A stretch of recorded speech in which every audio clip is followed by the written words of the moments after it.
Welcome to Pro Wrestling History Daily Top 5.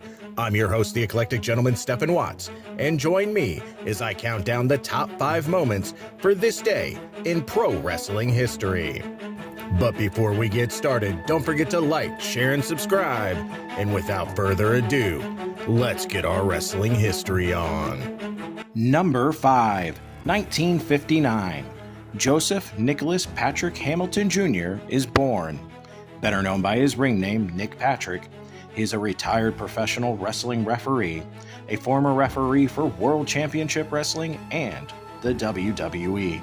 He also served as head referee for former developmental territories Deep South Wrestling and Florida Championship Wrestling. Hamilton is the son of wrestling legend The Assassin, who is better known in the wrestling industry as Jody Hamilton. Number 4, 1975.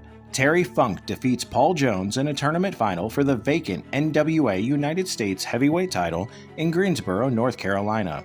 The title was vacated due to champion Johnny Valentine suffering a career-ending injury in a plane crash on October 4th, also involving Ric Flair, Tim Woods, and Bob Bruggers.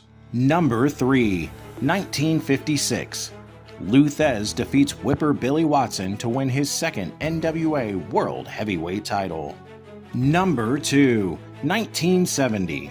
Christopher Keith Irvine is born.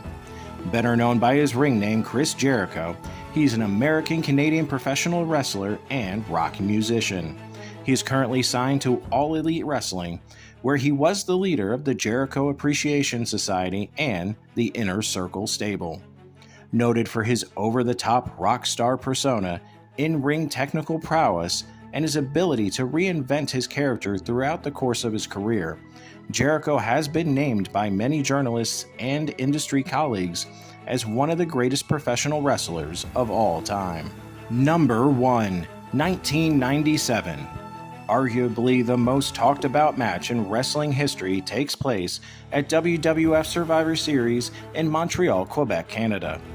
WWF World Heavyweight Champion Bret Hart, who had already signed with WCW, was double-crossed in the finish of the main event with Shawn Michaels, of course, creating the Montreal Screwjob.